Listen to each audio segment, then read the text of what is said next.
Hello students, welcome to the Pinnacle online platform. My name is Rohit Marwa, your English educator. As you know that we have launched the 5th edition of SSC English 7600 plus TCS MCQ book in which you get 7600 plus previous year SSC questions. Okay, you can buy this book from the market. And one more good news for you students, we have also launched the video course of complete 7600 plus question, complete video solution of this book. Okay, you will get 7600 plus question in the form of video. Now those students who are facing any kind of doubt in any question like sentence rearrangement or any common errors, those questions which they are unable to understand, now this video course will be very helpful for them students. Okay, we have already completed thousands plus questions. Now we will continue further students. 500 plus questions हम कर चुके हैं sentence improvement के और 800 plus कर चुके हैं common errors के। तो यहाँ से हम क्वेश्चन स्टार्ट कर रहे हैं। तो आपको क्या करना है, किसी भी क्वेश्चन को अगर सोल्व करना है तो पहले आप अपनी रीडिंग स्किल की हेल्प से पूरा यहाँ से लेकर यहाँ तक रीड करेंगे कि क्या लिखा हुआ है स्टूडेंट। ओके, पहले आपको पता होगा क्या लिखा हुआ है तभी तो कुछ सोल्व कर पाओगे, ऐसे तो नहीं होगा ना सोल्व। ठीक है, रीडिंग स्किल लगाओ, क्या पता वैसे ही सोल्व हो जाए पढ़ कर कि ये तो सही नहीं लग रहा, फिर कोई नाउन प्रोनाउन का एरर। ठीक है, वीडियो को पॉज करें और खुद एक बार सोल्व करने की ट्राई करें, तब आपको सोल्यूशन देगा। चलिए करते हैं। आई वॉज लुक, वॉज के बाद वर्ब की फर्स्ट फॉर्म मैंने कहीं नहीं सुनी। अच्छा, एक चीज बता दूं स्टूडेंट, मैं आपको ये क्वेश्चन कराने से पहले, अगर किसी सेंटेंस में अगर उन्होंने प्रेजेंट इंडेफिनिट टेंस से कोई लाइन बना रखी है तो भी सही मान लेना, V2 से बना रखी है तो भी सही मान लेना। There are 12 tenses in English grammar. कितने हैं? 12 टेंस है। 12 में से अगर वो किसी भी टेंस में कोई लाइन देता है तो सही मान लेना, if there is no hint of time. कोई हिंट हो, अगर येस्टरडे लगा हो तो आपको पता है V2 आएगी, टुमारो लगाओ तो फ्यूचर इंडेफिनिट आएगा, डेली लगाओ तो V1। अगर कोई हिंट नहीं है तो सब लाइन ठीक है। बस इतना सा है, यहाँ चाहे V1 लगाओ चाहे V2 लगाओ चाहे हैज V3, सब ठीक है। ठीक है, बस फॉर्मूला सही होना चाहिए। तो वॉज के बाद लुक कुछ नहीं होता, ऐसा कोई फॉर्मूला ही नहीं है वॉज लुक। वॉज के बाद तो ING आती है अगर एक्टिव सेंस है तो। ठीक है, एक्टिव पैसिव पता होना चाहिए। पैसिव, अगर कोई लाइन पैसिव में दी गई है तो आपको पता है is am are was were be की किसी फॉर्म के बाद थर्ड फॉर्म जरूर आती है। ये तो एक्टिव ही है खुद ही। वो लुक फॉरवर्ड टू का मतलब होता है कुछ हम करने वाले हैं ऐसा। ठीक है, अब आपको पहले तो टेंस ही गलत मिल गया, यही एरर देख लेते हैं। लुक फॉरवर्डिंग कुछ नहीं होता, लुक फॉरवर्डिंग कुछ नहीं होता।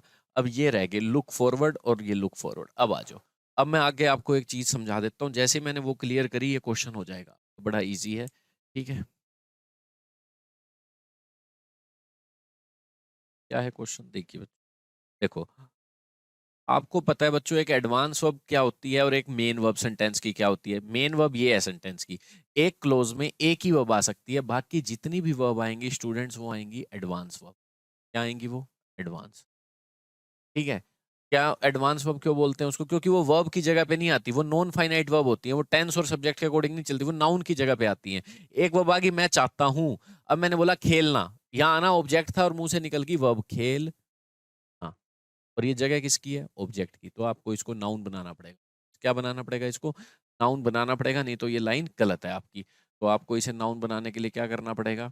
प्ले तो लिखा रहने दो, आप आगे क्या लिख दो स्टूडेंट? टू लगा दो इसके आगे। प्ले नहीं लिख सकते क्योंकि प्ले वर्ब है और एक ही वर्ब आ सकती है एक सेंटेंस में, बाकी नाउन। तो प्ले के आगे टू प्ले लगाते ही ये नाउन बन जाता है। और एक तरीका और है नाउन बनाने का, प्लेइंग, जेरेंड लगा दो, इसे जेरेंड बोलते हैं बस, और इसे इन्फिनिटिव। अगर आपको नाउन की जगह पे कुछ वर्ब लिखनी है तो आपको ऐसे करना पड़ेगा, या तो आगे टू या पीछे ING लगाना, तब वो फिट बैठ सकती है। बस ये याद रखना, ये नाउन के साथ साथ प्योर नाउन ही है। देखो वर्ब जैसी है ना खेलना, ये अपने बाद ऑब्जेक्ट लेना शुरू कर देगी, प्ले क्रिकेट, क्योंकि जैसे वर्ब लेती है, वर्ब वाले काम भी है इसमें, पर पोजीशन वाइज नाउन है। तो क्योंकि एक क्लोज में एक ही वर्ब है, बाकी सब एडवांस। तो टू के बाद या तो V1 एडवांस वर्ब कहलाते हैं या V1 प्लस ING, जिसे जेरेंड कहते हैं, और इसे इन्फिनिटिव। ठीक है, तो इसी चीज का बच्चे वो फायदा उठाता है, वो टू प्रीपोजिशन वाला टू दे देता है। जैसे ये देखो, आई गो टू स्कूल, ये टू, ये वाला टू नहीं है बेटा, ये टू अलग है, इधर से उधर जाने वाला प्रीपोजिशन वाला टू, और उसके बाद नाउन आता है। ठीक है, ये तो पूरा का पूरा 2 + V1 एक नाउन है, पूरा का पूरा एक नाउन है। ठीक है, और ये है प्रीपोजिशन वाला टू, ये अलग टू है, इसके बाद V1 आती है, ये टू अलग है, इसके बाद नाउन आते हैं। ठीक है, तो अब पता है क्या है बच्चों, ये प्रीपोजिशन वाला टू होता है कहाँ कहाँ होता है, ये अगर आपको पता है तो आप कर जाओगे। इज यूज टू, जब भी इज एम आर लगा के यूज टू से सेंटेंस बनाए, ही इज यूज टू। और एक ये रहा सबसे important, look forward to, looking forward to, इस तरह का सेंटेंस, लुकिंग फॉरवर्ड टू, इन सब में टू स्टूडेंट प्रीपोजिशन वाला टू है, ये वाला टू नहीं है। और बच्चों की मासूमियत का फायदा उठा के वो आगे V1 दे देता है, ठीक है, क्योंकि बच्चे सोचेंगे 2 के बाद V1 एक एडवांस वर्ब है, V1 आएगी, और वो V1 देता है, पर ये होता है प्रीपोजिशन वाला 2। और प्रीपोजिशन वाला जब भी 2 होता है तो आपको पता है कभी भी या तो नाउन लिखो, और अगर वर्ब दे दे तो हमेशा जेरेंड यूज करो, ये वाला नाउन यूज करो, ING वाला। क्यों करो? क्योंकि ये वाला नाउन यूज करोगे, क्योंकि वर्ब देगा वो प्रीपोजिशन का प्योर नाउन नहीं देगा, प्योर नाउन दे देगा, आई वांट अ कार, तब तो कोई छेड़ना ही नहीं है, कारिंग या 2 कार थोड़ा करना है, प्योर नाउन नहीं देगा, वर्ब देगा, उसे नाउन बनाना पड़ेगा। तो एक तरीका क्या है वर्ब को नाउन बनाने का, या तो 2 लगाओ, पर यहाँ प्रीपोजिशन के बाद 2 लगा दोगे ना तो ऐसा लगेगा दो प्रीपोजिशन एक साथ होगी, इसलिए प्रीपोजिशन हमेशा जेरेंड को प्रेफर करती है अपने बाद। तो यहाँ पे भी 2 वही प्रीपोजिशन वाला 2 है, और उसके बाद हमेशा जेरेंड आता है हेल्पिंग, ठीक है ना, जब ये हेल्पिंग आया हुआ है, सही है, 2V1 नहीं आएगा, ये प्रीपोजिशन वाला 2 है। और हमेशा प्रीपोजिशन के बाद याद रखना जेरेंड यूज किया करो नाउन के रूप में, अगर वर्ब दे दे तो। हाँ, वर्ब के बाद दोनों यूज कर सकते हो, आई वांट टू प्ले भी सही है। और अगर कोई और वर्ब दे दूं जिसमें साथ साथ की सेंस है, ये आगे जाने के लिए यूज होता है, आगे जाने की साथ साथ की सेंस हो, आई एंजॉयड व्हाट प्लेइंग, तो यहाँ जेरेंड भी यूज करते हैं। बट प्रीपोजिशन के बाद इसे ना यूज किया करो, क्योंकि ऐसा लगेगा दो प्रीपोजिशन एक साथ होगी, हमेशा जेरेंड। तो ये सही है, लुक फॉरवर्ड। तो इसमें सेंटेंस कौन सा ठीक हुआ? टू के बाद हेल्पिंग लिखूं, यहाँ 2 ही नहीं लिखा, ये तो गलत है, 2 आना जरूरी है, नहीं तो लाइन ही नहीं सही होगी, ये बिल्कुल ठीक है। आगे बात समझ, ये टेंस गलत था, नहीं तो मैं ये भी सही कर देता, वॉज लुक कुछ नहीं होता। तो प्रेजेंट डेफिनेट टेंस बना लेते हैं, आई लुक फॉरवर्ड, तो सही है, टेंस सारे सही है if there is no hint. हाँ, अफेक्शन था जो उसके हस्बैंड का प्यार था जो, ठीक है, carried her up in the midst of all problem, her problem के मध्य जो था उसको, कोई भी उसके जिंदगी में प्रॉब्लम आई उसको, मतलब एक ऐसा साथ दिया उसका, और वो उस प्रॉब्लम से लड़ गई, तो उसके लिए वर्ड यूज होता है कैरिड अप, यूज नहीं होता स्टूडेंट, अप नहीं होता, वो कैरिड मी आता है कि हर प्रॉब्लम को सस्टेन कर लेना, ही कैरिड मी थ्रू, वो अलग चीज होती है, अभी आया था जो हमने पहले किया था 500 क्वेश्चन कैरिड। बट जो वर्ड यूज होता है बोर, ठीक है, हर बियर बोर, अब सहन कर गई वो हर प्रॉब्लम्स को अपने हस्बैंड के प्यार का, ये वर्ड यूज होता है, सस्टेन कर जाना, एंड्योर कर जाना, ठीक है, सस्टेन। नेक्स्ट, ये तो सारे ही कर लेंगे बेटा, रेज नहीं होता, रेज होता है उठाना, ये एक ट्रांजिटिव वर्ब है, इसके बाद हमेशा ऑब्जेक्ट आता है, transitive verb those verb we take object after them, raise क्या उठाया, प्रॉब्लम, इशू। और एक राइज इन ट्रांजिटिव वर्ब है बच्चों, इसके बाद ऑब्जेक्ट आता ही नहीं, इसके बाद एडवर्ब्स आते हैं, खुद उठना होता है। जो वर्ब इंट्रांजिटिव होती है, मरना, उठना, बैठना, ये औरों पे क्या करेंगी, खुद ही मर गया, मान लो कोई बंदा ही डाइड, यूं लिख दोगे ही डाइड मोहन, खुद ही मर गया। उदय होना, खुद ही उदय हो गया, औरों पे क्या करेगा, तो ये प्रीपोजिशन प्लस नाउन लेती है या एडवर्ब लेती है। तो sun rise in the east, ये तो सब नहीं सुना हुआ है, रेजिस नहीं, क्या आएगा, rise in the east. Indirect, direct narration, अभी इन्वर्टेड कोमा लगा हुआ है, सोल्व तो करना ही नहीं अभी, तो ये रहा। और ये एक क्या कहते हैं, आपका इटरनल ट्रूथ है ना, ये ट्रूथ है, तो आपका इंडेफिनिट टेंस में ही लिखोगे, ठीक है। एट द ईस्ट गलत है, sorry, in the east, east के डायरेक्शन के लिए इन लगता है, हो गया, चलो। कैरिड अवे का मतलब होता है बहुत ज्यादा खुश होना, किसी ने कोई गाना गाया, रैप्चरस सॉन्ग, बड़ा अच्छा गाना गाया, तो मैं उससे कैरिड अवे हो गया, कैरिड अवे का मतलब बहुत ज्यादा खुश हो जाना, ठीक है। नेक्स्ट, ये करो।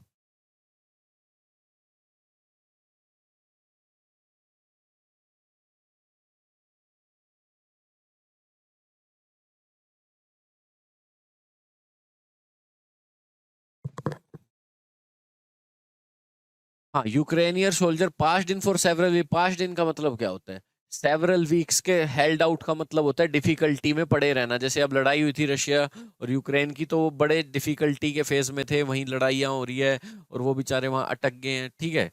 तो इन डिफिकल्टी होता है हेल्ड आउट, फ्रेजल वर्ब का मतलब, ये फ्रेजल वर्ब्स बहुत पूछ लिए हैं इस 25 क्वेश्चंस की सीरीज में, ज्यादातर हेल्ड आउट का मतलब होता है टू बी इन डिफिकल्टी, किसी डिफिकल्टी सिचुएशन में होता है हेल्ड आउट, मतलब फंस गए हैं वहां पर, ठीक है। चलें आगे। तो अब आपको पता होना चाहिए स्टूडेंट फ्रेजल वर्ब्स क्या होती हैं, जैसे कोई वर्ब है लुक, इसका मतलब होता है देखना, इसके साथ मैंने इनटू लगा दिया, प्रीपोजिशन लगा दी एक, अलग से प्रीपोजिशन नहीं, इसी के साथ ये पूरी एक वर्ब बन गई, नई वर्ब, इसका मतलब ही बन गया इंक्वायरी करना।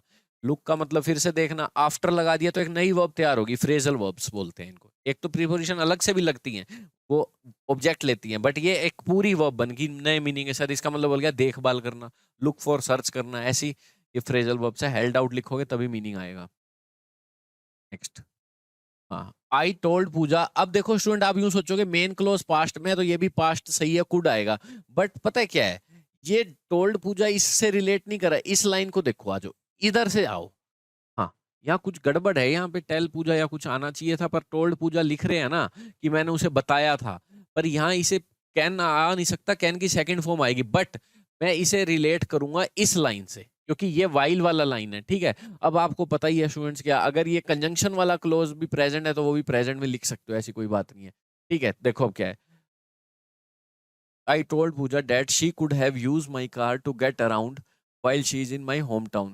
हाँ, while के बाद देखो प्रेजेंट है, टाइम की चीज प्रेजेंट है, तो ये भी प्रेजेंट में आ सकती है, तो यहाँ कैन हैव लिख सकते हो, कैन हैव, कैन हैव तो कोई सेंस नहीं बनेगी, कैन हैव क्या होता है, कैन यूज, या तो परफेक्ट टेंस बनाओ, can have use, perfect model लगाओ, तो कैन यूज ज्यादा बढ़िया, कुड हैव यूज कोई सेंस ही नहीं है, वैसे ही गलत हो गया, कुड हैव के बाद थर्ड फॉर्म आती है, कर सकती थी पर करी नहीं, वो सेंस होती है ये। और ये देखो टाइम प्रेजेंट है, तो यहाँ प्रेजेंट चलने दो, अब करते हैं एक एक करके। कुड हैव यूज कोई फॉर्मूला नहीं है, कुड हैव यूज कोई फॉर्मूला नहीं है, ये दो बच गए, वैसे ही ठीक हो जाएगा। गेट अवे का मतलब तो कुछ और ही होता है, ठीक है। गेट अराउंड का मतलब होता है कहीं घूमना, भाई कहीं जाना है किसी डिफिकल्ट रास्ते पे, तो यही सही आएगा। गेट अवे फ्रेजल वर्ब ठीक नहीं है जिस सेंस में आ रहा है। अब कहोगे वो टोल्ड था तो कुड क्यों नहीं आया यहाँ पे, मेन मुद्दा ये है, यहाँ ये प्रेजेंट है ना, तो ये इससे रिलेट कर रहा है, ये प्रेजेंट है तो ये भी प्रेजेंट में आ गया।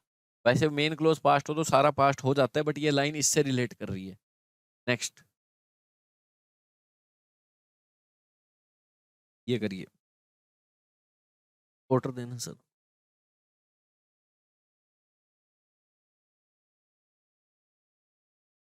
हाँ जी, भाई किसी से कुछ क्या कहते हैं एक्सप्लेनेशन मांगना, कोई उसका अनएक्सेप्टेबल बिहेवियर है, रूड बिहेवियर है, उससे मांगना भाई क्या क्यों किया तूने ऐसे, क्रिटिकल, ठीक है।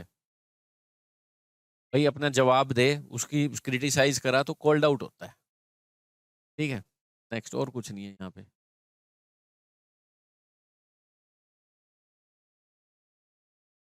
एक्सप्लेनेशन मांगना जो तूने गलत किया इसलिए। Life is hard unpredictable but,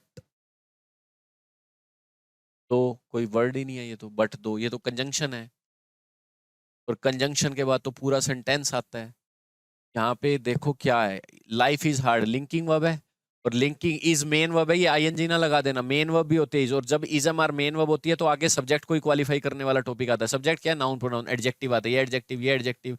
हाँ, बोलो क्या लिखा, आल दो फिर से कंजंक्शन है, पूरी लाइन आएगी, दो कंजंक्शन है, पूरी लाइन आएगी, डिस्पाइट प्रीपोजिशन और क्या कहते हैं इसके साथ नाउन आता है, और ये बी एल ई वाले वर्ड एडजेक्टिव होते हैं, एबल, कैपेबल, ठीक है, ये भी गलत है, प्रीपोजिशन नाउन लेती है। स्टिल एडवर्ब है, ये आ सकता है, और ये कंट्रोलेबल एडजेक्टिव है, मैनेजेबल, कंट्रोलेबल, तो इसी को रिप्लेस करना था, स्टिल आ सकता है, स्टिल एक एडवर्ब है, फिर भी कंट्रोलेबल है, पॉजिटिव सेंस में यूज होता है, आगे यूज होता है जिस भी वर्ड के यूज करना हो, ये एडजेक्टिव है और एडवर्ब है, क्योंकि सारे कोमा लगा के एडजेक्टिव आएंगे। हाँ, एडवर्ब आ सकता है, वेरी, वेरी गुड भी लिख सकते हैं, गुड लिख दिया, बैड लिख दिया, वेरी ऑनेस्ट लिख दिया, तो क्या हो गया, एक्स्ट्रा एडवर्ब लिख दिया, तो एडजेक्टिव को क्वालिफाई करते हैं, तो आएगा तो एडजेक्टिव ही, क्योंकि लिंकिंग अब सारे एडजेक्टिव ले रही है। और स्टिल एडवर्ब आ सकता है, कंजंक्शन थोड़ा आ सकती है, कंजंक्शन तो पूरी लाइन लेगी, प्रीपोजिशन थोड़ा आ सकती है, नाउन लेगी, एडजेक्टिव आएगा उसके साथ, एडवर्ब आ सकता है। तो ये बिल्कुल करेक्ट ग्रामर है, जो टॉपिक जहां चाहिए वो पता होना चाहिए।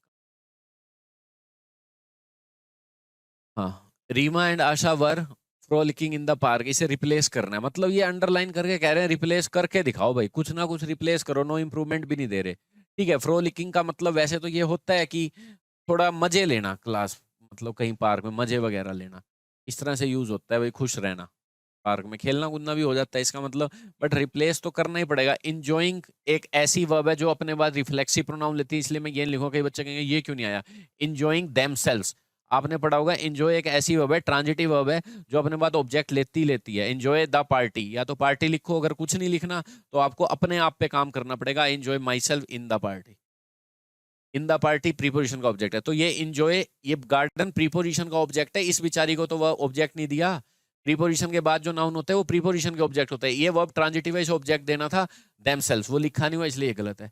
पार्टिसिपेटिंग कोई सेंस नहीं आ रही, परफॉर्मिंग कोई सेंस नहीं आ रही, ठीक है। प्लेइंग सही है, गार्डन में खेलती हैं, यही इसको रिप्लेस कर रहा है, और क्या है, ये करो।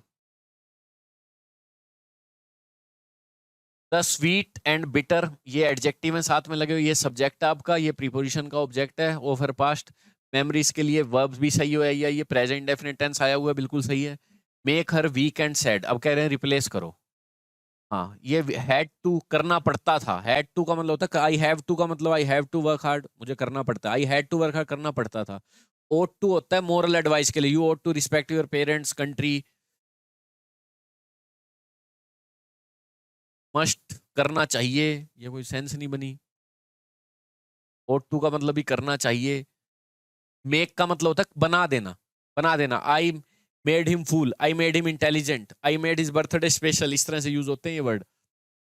ये मेड एक ऐसी वर्ब है, इसका स्ट्रक्चर सीख लो। मेड लगा, ऑब्जेक्ट लेगी, और यहाँ पे ऑब्जेक्ट का विशेषता बताने के लिए एक एडजेक्टिव लेगी। इसे कहते हैं ऑब्जेक्ट का कॉम्प्लीमेंट। ऑब्जेक्ट जैसे सब्जेक्ट कॉम्प्लीमेंट तो सबको पता है, लिंकिंग वर्ब लगाई, सब्जेक्ट को क्वालिफाई करेगी, एडजेक्टिव लगा दिया।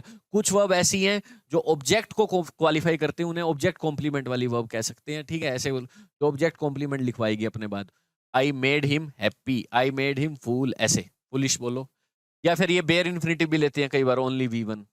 ठीक है, I made him wash my clothes, तो लेट की तरह होती है। और ये एडजेक्टिव भी लेती है, हर की विशेषता।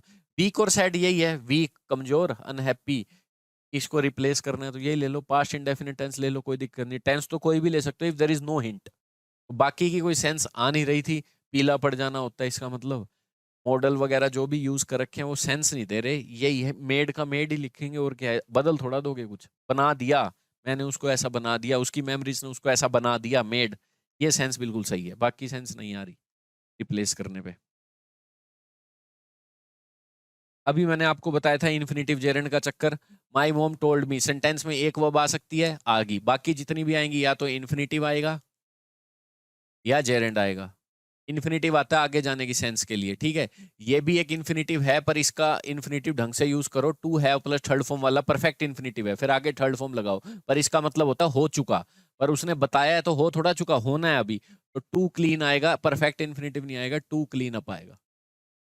ये रहा। बाकी में प्रीपोजिशन गलत लगी हुई है।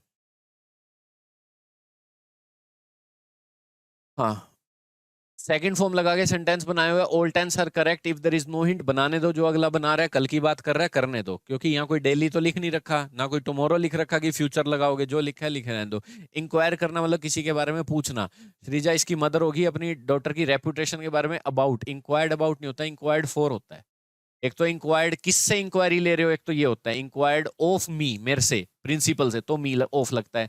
इस चीज की ले रहे हो फॉर, तो यहाँ फॉर आएगा। अबाउट तो गलत है। आस्क अबाउट बेशक से हो सकता है, ये लगा सकते हो, बिल्कुल ठीक है। पोक अबाउट कोई सेंस नहीं। कंडेम्ड अबाउट, क्या किसी का क्रिटिसाइज करने आए हो यहाँ पे। असेस का मतलब होता है इवेल्युएशन करना, जजमेंट करना, मूल्यांकन करना, वो भी नहीं है। रेप्यूटेशन को तो इसी से रिप्लेस करोगे, करेक्टर से। स्ट्रेंथ कहाँ से आ गई, जो चाहिए वही मीनिंग तो वही रखोगे, ये थोड़ा है कुछ और ही बोल दोगे। इंप्रूवमेंट का मतलब है सेम सेम मीनिंग तो रहे लगभग। एडवाइस, सेंटेंस सीख लो एडवाइस से। हाँ, ही एडवाइज्ड, ये डाई ट्रांजिटिव वर्ब का काम करती है। डाई ट्रांजिटिव वर्ब स्टूडेंट्स उन वर्ब्स को कहते हैं जो पहले एक ऑब्जेक्ट लेती है, मी, लिविंग वाला, फिर नॉन लिविंग वाला, जिसे कहते हैं हुम, और फिर वट, दोनों ऑब्जेक्ट लेती है। एडवाइस भी ऐसी है, पर बीच में लिखना पड़ता है किसको एडवाइस दी। He advised me to go. Order verb भी ऐसी है, ही ऑर्डर्ड मी टू गो। मी आया तो आगे ये इन्फिनिटिव लेती है। और अभी बताया था कुछ वर्ब जेरेंड लेती हैं, तो जब साथ साथ, बट यही एडवाइस अगर आप मी नहीं लेते ना, अगर ये मी नहीं लेते, क्योंकि आपको मेरे को एडवाइस नहीं दी, जनरल एडवाइस दी है सभी के लिए, तो आपको सीधा जेरेंड लिखना होता है। ही एडवाइस गोइंग देयर। ठीक है, ये सब्जेक्ट, ये वर्ब, ये एडवांस वर्ब नाउन बनकर बैठ गई, पर अपने आपको वर्ब भी मानती है। देखो वर्ब जैसी है ना, तो आगे ऑब्जेक्ट एडवर्ब लेती रहती है, गोइंग वेयर। चलो, तो यहाँ पे देखो मी तो है नहीं, सबको ही एडवाइस दी है, डॉक्टर एडवाइस देते हैं, तो यहाँ टू लिव नहीं आएगा। अगर यहाँ मेरे को देता तो मी लगा के इन्फिनिटिव आता, नहीं तो जेरेंड लेती है ये वर्ब, अगर मी नहीं है तो। ठीक है, ये एडवाइस वर्ब के बारे में। अगर बीच में मी नहीं है, जनरल एडवाइस दी है, मी तब लगता है जब किसी पर्टिकुलर पर्सन को दिए, तो जेरेंड लगाते हैं इनके बाद। साथ साथ की सेंस आती है। ठीक है, क्या करें अब, ये लगाओ। जैसे मीन, माइंड वर्ब भी अपने बाद जेरेंड लेती है। एंजॉय वर्ब अपने बाद जेरेंड लेती है, आई एंजॉयड स्विमिंग। ठीक है, स्टार्ट भी अपने बाद जेरेंड लेती है, आई स्टार्टेड ड्रिंकिंग। चलिए, स्विमिंग जो भी है। Next,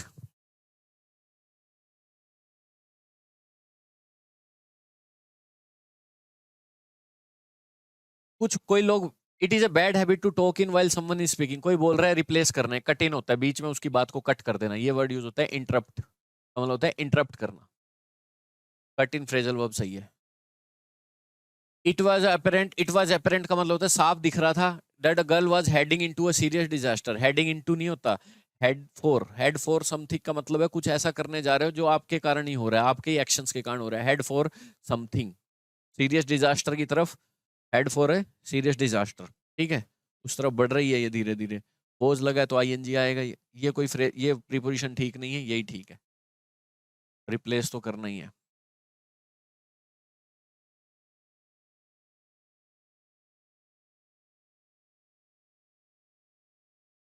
as for family members as possible. One must किसी के लिए यूज कर दिया, वन मस्ट केयर एज। आपको पता है स्टूडेंट्स, एज जब भी लगता है ना तो एज और एज के बीच में पॉजिटिव डिग्री आती है। कंपैरेटिव तो कभी मत लिख देना। ही इज बेटर नहीं लिख सकते, he is better as I.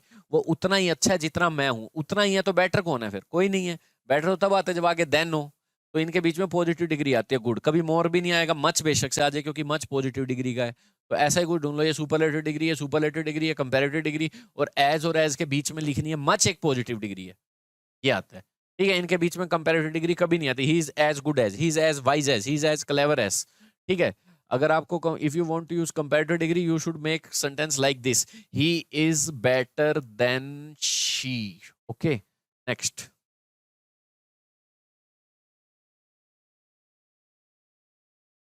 Shell complete her graduation by, ये बाय मिल गया, ये एक हिंट मिल गया मुझे। देखो स्टूडेंट्स, आपको मैं बताता हूं, ये शैल और विल और वी वन लगाते हैं तो आपने ये फ्यूचर इंडेफिनिट टेंस लगा रखा है, इसका मतलब। ठीक है, और फ्यूचर इंडेफिनिट टेंस लगा रखा है तो मैं आपको बताऊं, फ्यूचर इंडेफिनिट टेंस बताता है possibility of future, only possibility. जैसे आप खड़े होकर अंदाजा मार रहे हो टीम जीत जाएगी, बारिश हो जाएगी, अभी वो मंडे को आ जाएगा, जैसे ऐसे सेंटेंस बनाना है ना। या मैं मंडे को आऊंगा, आई विल कम, पॉसिबिलिटी बता रहा हूँ, I will come on Monday, ऐसे। तो मंडे को आऊंगा का मतलब है मंडे को ही आऊंगा, मंडे को ही होगा, ये पॉसिबिलिटी है, मंडे को ही बात शुरू होगी है। ठीक है, मंडे को आएगा, खत्म करो बात। बट अगर मैं यूं लिख दूं ना, बाय मंडे, मंडे तक, बाय लगने से हो गया मंडे तक। तो बेटा ये मंडे तक या नेक्स्ट मंडे तक, तो ये जब तक लगता है ना तो ये एक डेडलाइन होती है। और डेडलाइन जब लिखते हैं ना तो बंदा तैयारियां कर चुका है, मंडे तक कंप्लीट हो चुका होगा। और कंप्लीशन फ्यूचर का बताते हैं, फ्यूचर इंडेफिनिट से नहीं, फ्यूचर परफेक्ट से। फ्यूचर परफेक्ट और फ्यूचर इंडेफिनिट में यही खूबसूरती है। सिर्फ मंडे टुमारो लिखा हो, आई विल कम टुमारो, कल आऊंगा। पर बाय टुमारो, कल तक आ चुका हूंगा बोलना पड़ता है, क्योंकि हमने प्रिपरेशन कर चुकी है, मंडे तक कंप्लीट हो चुका, मंडे तक हो चुका होगा। ठीक है, तो फ्यूचर परफेक्ट यूज होता है दो तरीके से यूज होता है। एक तो बाय द टाइम फ्रेज के साथ यूज होता है, जब इसके साथ प्रेजेंट डेफिनेट टेंस का पेयर हो, क्योंकि ये वही चीज है, बाय नेक्स्ट मंडे। ये वो पूरी लाइन लिखो, या बाय लगा के कोई भी फ्यूचर का टाइम लिखो, या प्रेजेंट डेफिनेट टेंस लिखो, तो फ्यूचर परफेक्ट का पेयर बनता है। या फिर बाय लगा के कोई भी फ्यूचर का टाइम हो ना स्टूडेंट, तो आपको फ्यूचर परफेक्ट लगाना है। ओनली इंडेफिनेट से काम नहीं चलेगा। आई इसका मतलब हो जाएगा मैं कर लूंगा ग्रेजुएशन, ठीक है, कर लूंगा, देखी जाएगी पॉसिबिलिटी। पर 2023 तक का मतलब है तक, complete. Use future perfect tense. ठीक है, बाय लगा के कोई टाइम मिले, या बाय द टाइम लगा के वी वन से सेंटेंस प्रेजेंट इंडेफिनेट का पेयर मिले, तब भी फ्यूचर परफेक्ट लगाया करो। हाँ, डेलीगेट्स वो लोग होते हैं जो कोई भी किसी की जगह भेजे जाते हैं, जैसे पीएम ने भेज दिए, जाओ बात करो 4-5 जने जाके दूसरे देश से, राजदूत की तरह। The delegate talked of the matter for an hour, या किसी भी कंपनी के हो सकते हैं। Of the matter for an hour, एक आधे घंटे के लिए बात की, बट विदाउट एनी रिजल्ट, कोई रिजल्ट नहीं निकला। ठीक है, टॉक ओवर, किसी भी मैटर के ऊपर बात करना कहलाता है टॉक ओवर। रीना, रीना गोट, गोट ये वही लिंकिंग वर्ब है। लिंकिंग वर्ब स्टूडेंट्स वो होती हैं जो सब्जेक्ट को ही क्वालिफाई करवाती है। ही इज, यू ना कहना, ये इसके बाद तो आईएनजी आता है। हाँ, ये हेल्पिंग हो तो आईएनजी भी आता है, और थर्ड फॉर्म भी आती है पैसिव। बट ये अगर मेन वर्ब हो तो ही इज, वो है, तो ये सब्जेक्ट को ही क्वालिफाई करवाती है, इसलिए एडजेक्टिव होता है। और भी बहुत सारी है, बिकम, ये भी सब्जेक्ट को ही क्वालिफाई करवाती है। गोट, ये भी सब्जेक्ट के लिए। रीना गोट, ये एडजेक्टिव है। एम्बेरस्ड, ठीक है। और एक ये नई वर्ब यूज होगी, गोट नहीं, रीना गोट, रीना स्टार्टेड। और स्टार्टेड अभी मैंने बताया था, एक वर्ब ऐसी है जो अपने बाद अगर ऑब्जेक्ट लेगी, और ऑब्जेक्ट की जगह प्योर नाउन दे दिया तो ठीक है, राम दे दिया तो आईएनजी थोड़ा लगाओगे, क्रिकेट दे दिया तो आईएनजी थोड़ा, पर वर्ब दे दी तो उसे नाउन बनाना पड़ेगा, तो ये जेरेंड को लेती है, क्योंकि साथ साथ की सेंस आती है। हाँ, तो अब इसे रिप्लेस करना है, करना ही पड़ेगा भाई रिप्लेस। इम्बेरस का मतलब ह्यूमिलेटेड होता है, और रोने का मतलब वीपिंग भी होता है, तो मैं तो यही रिप्लेस करूंगा, अलग अलग क्यों करूं? सही सारे हैं, पर अलग अलग मीनिंग है सबका। एम्बेरस का मतलब थोड़ा शर्म से आना, बेइज्जती सी हो गई है तब। कुछ पॉलिटिशियंस हैं अपना फेस टर्न अप कर लेते हैं, ठीक है, प्रेजेंट डेफिनेट टेंस में यूज कर ली, फ्रेजल वर्ब है ये, टर्न अप यहाँ तक वर्ब है, इसे अलग से प्रीपोजिशन मत समझा करो कि ये प्रीपोजिशन ये इसका ऑब्जेक्ट नहीं, ये पूरी की पूरी एक वर्ब है। लुक आफ्टर एक पूरी वर्ब है, ये ना सोचना कि इसके बाद अगर कोई नाउन लगा हुआ है तो प्रीपोजिशन का ऑब्जेक्ट है, नहीं, ये पूरी वर्ब है यहाँ तक, ठीक है, इन्हें कहते हैं फ्रेजल वर्ब। तो जो भी turn up their face at the hard life of down trodden people, जो गरीब लोग हैं उनकी जो मुसीबत भरी जिंदगी है बेचारों की, उनसे कुछ पॉलिटिशियन मुंह मोड़ लेते हैं, रिफ्यूज कर देते हैं, हमें कोई मतलब नहीं है इसके, उसके लिए जो ईडीएम यूज होता है टर्न अप फेस नहीं होता, नोज होता है, नोज, कि मतलब रिफ्यूज करो, एक्सेप्ट ही नहीं करते, एक्सेप्ट ही नहीं करते, उनकी हार्ड लाइफ उन्हें मतलब ही नहीं, नोज, ये ईडीएम होता है। His disease is no doubt very serious, बहुत ज्यादा सीरियस है, but he will pull over नहीं पुल थ्रू, पुल थ्रू का मतलब होता है इससे लड़ लेगा और आगे निकल जाएगा, तो जो जैसे ही आपने इसकी रीडिंग स्किल लगाई अपने आप हो जाएगा, ठीक है। पुल थ्रू का मतलब किसी चीज से आप सस्टेन कर जाओ और सहन कर जाओ और आगे बढ़ जाओ, ठीक है। चलिए, when we reach the hill station, ठीक है, पहुंच गए, पास्ट है तो आगे भी पास्ट ही चलेगा, कोई दिक्कत नहीं। व्हेन के साथ वी टू आती है, वाइल के साथ ज्यादातर कॉन्टिन्यूस टेंस आता है। जब हम पहुंचे थे, कुछ भी मान लो, येस्टरडे मान लो, ये व्हेन वी रीच्ड एक पूरे फ्रेज को मैं ना एक येस्टरडे भी लिख सकता हूँ, कब पहुंचे थे, येस्टरडे, ऐसे मान लो। तो पास्ट कॉन्टिन्यूस टेंस येस्टरडे में ये नहीं है कि वी टू ही लगती है, येस्टरडे बोल के यूं भी बोल सकते हो, कल मैं पढ़ा रहा था, चाहे कॉन्टिन्यूटी में बोलो चाहे कंप्लीशन में बोलो।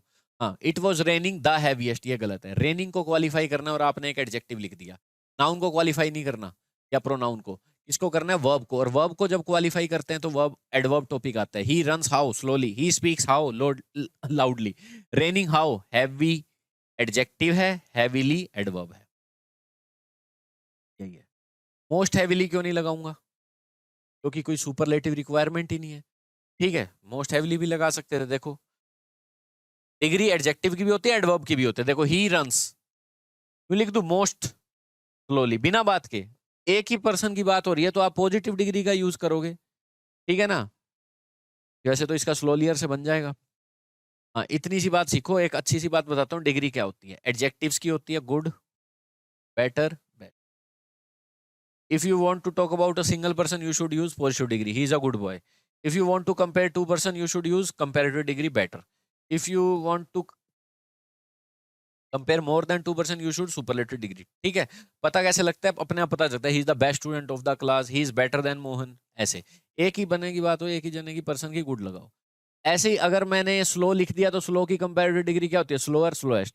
पर एडवर्ब लिख दिया स्लोली, ये एडवर्ब बन गया, तो इसकी कंपैरेटिव डिग्री भी तो होगी, एडवर्ब की भी होती है, तो इसकी तो ऐसे बन जाती है स्लोलियर, स्लोलीएस्ट।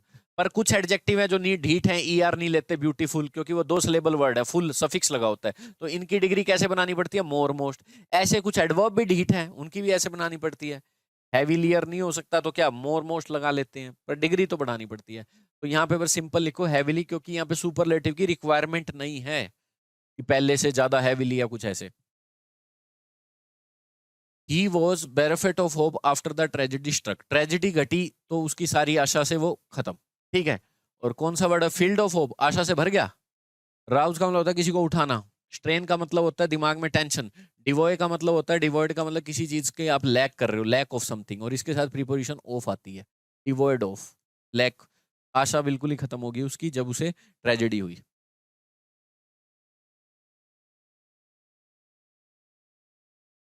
एक ऑर्गेनाइजेशन है, टेंस कौन सा है, परफेक्ट टेंस, जो मर्जी लगाए, मैं तो चैलेंज करूंगा नहीं, if there is no hint.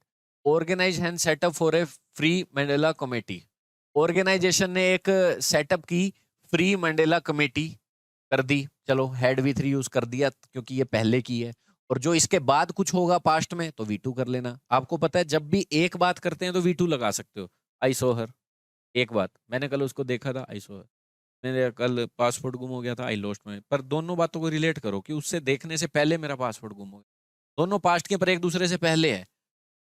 ये आपकी प्रेजेंट की लाइफ है, ऐसे जाओ अपनी लाइफ में पीछे, क्या आपने की, फिर और पीछे जाओ, पीछे टेंथ, तो टेंथ हो पास्ट का भी पास्ट, इसे मिलेगी हेड वी थ्री, इसे मिलेगी वी टू।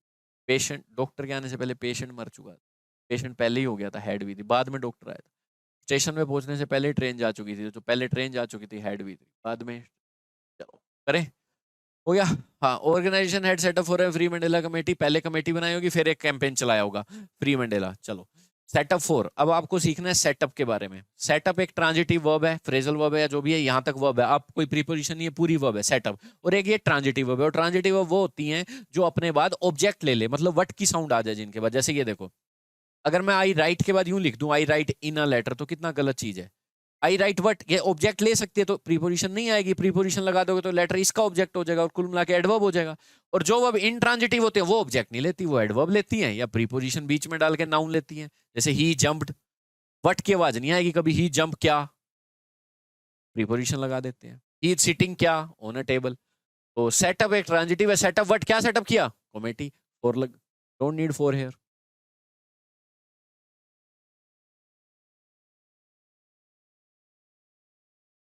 इकोनॉमी की विशेषता है फ्रेजाइल। फ्रेजाइल का मतलब होता है कमजोर। नीड्स, इसको जरूरत है, नीड्स इकोनॉमी के लिए वर्ब है। कुछ थ्रस्ट मिल जाए, कुछ मोटिवेशन मिल जाए, ठीक है, कुछ सपोर्ट ऐसे स्टिमुलस मिल जाए, ट्रिगर मिल जाए सपोर्टिंग पार्टनर से। फ्रेजाइल का मतलब स्ट्रॉन्ग नहीं होता। ट्रेल का मतलब निशान। रोबस्ट का मतलब मजबूत। फ्रेल इसका बिल्कुल ही सिनोनिम पूछ रहे हैं, ऐसा लग रहा है कि इसे रिप्लेस करके बताओ। फ्रेजाइल भी ठीक था, ठीक है, सिनोनिम पूछ रहे हैं कि इसे रिप्लेस करो, कौन सा वर्ड इसके लिए सही है। फ्रेल है। तो ये था स्टूडेंट्स 525 क्वेश्चंस। आगे हम 526 से 550 करेंगे।